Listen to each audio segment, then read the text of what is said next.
So 384 today we're talking about some standouts in yesterday's matchup between Columbus and Toronto, and Toronto bit off to a slower start, and it's been a tough start to them this season. They haven't been able to get the offense. It's a combination of guys not producing in terms of the people and personnel they brought in, and there's a bit of injuries here and there, and guys aren't really producing.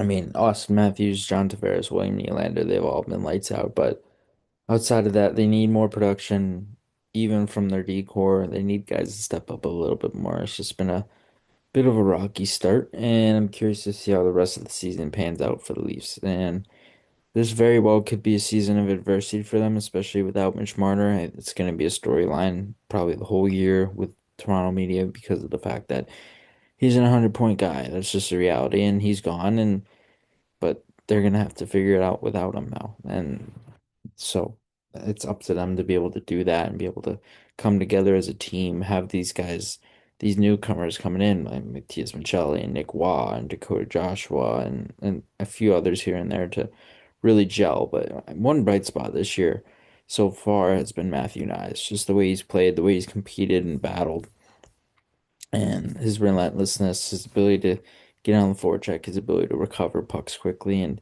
he's been very key for them, very needed for them to have a guy who can, at least to some degree, replace the scoring that Marner brought. And with Nyes this year, since he's pretty much a staple in the top line and very much a staple in their top power play unit, he's a guy that is turning into legitimately one of the NHL's best power forwards very quickly.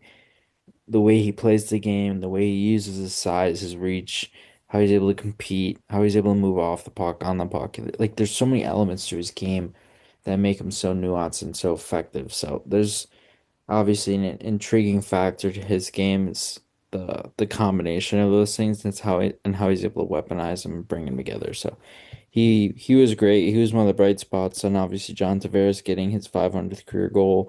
I mean, they got some depth scoring and some assists from guys like Jake McCabe, Max Domi, Steven Lorentz, and Sammy Blais was a bright spot as well. Same with Nick Robertson, but I mean, they just need more scoring. They need more regularly, and they need to have those guys going all the time. So it's going to be very important for those guys to be able to be relied upon consistently.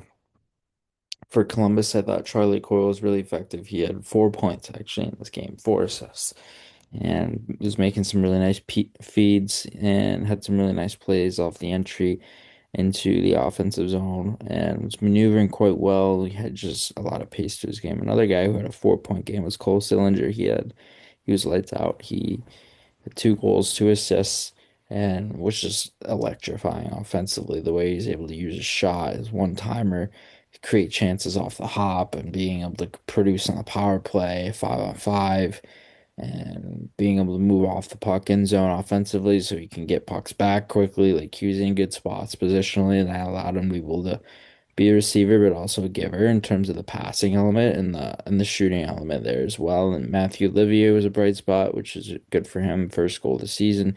Zach Werenski looked assertive offensively, and same with Dmitry Voronkov. He looked like a very assertive player in and around the net, going to the net, going hard to the crease, getting inside triangles defenders. He's not afraid, obviously, and he's 6'5", so he has a massive size advantage and strength advantage over most of the guys. And he was really noticeable. Kirill Marchenko is just electrifying to watch. I would say he's my favorite, one of my favorites to watch in the league because he's turned into a young star with them, and he's got a lot of intriguing elements. Like you look at his pace, his tenacity, his forechecking ability, his ability to recover pucks, and his ability to uses skill. He has a dual threat ability. He can pass, but he can also shoot. Like he can defer really well on the interior of the ice and also shoot really well. And his one timer is one of the best in the league. Just the way he's able to weight transfer through his core and then be able to get shots off quick. He's just electrifying with that shot, and he does it so regularly. It's pretty much second nature to him now. So he's exciting to watch. He's a guy that you really want to see produce all the time offensively.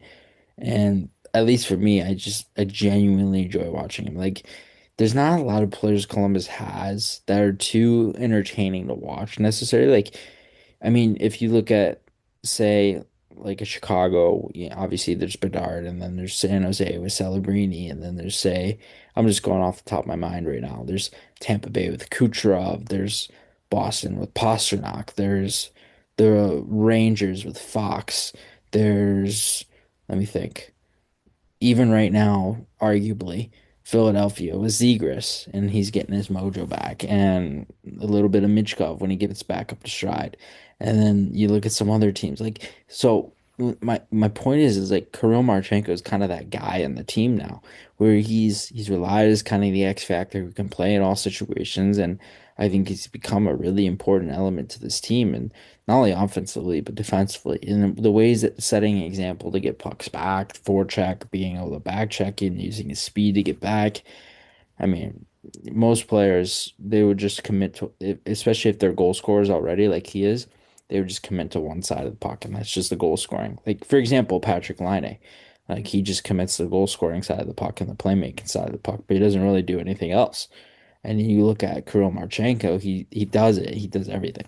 So I think he's become kind of the X factor and the much needed superstar that Columbus really needs to pop off and kind of be relied upon as their core player. I mean, Adam Fantilli's going to evolve into that over time too, but Marchenko being a little bit older, a little bit more of a veteran around the team, I think that's just massive for them. The way he's trending and the way he just continues to get better and blossom is so exciting to watch. And he makes Columbus exciting to watch. And yeah, so they had some bright spots, Columbus did, and a lot of them up front, a lot of them on the back end too, in terms of two-way ability and puck movement. But it was just a really exciting, high-scoring game to watch in general.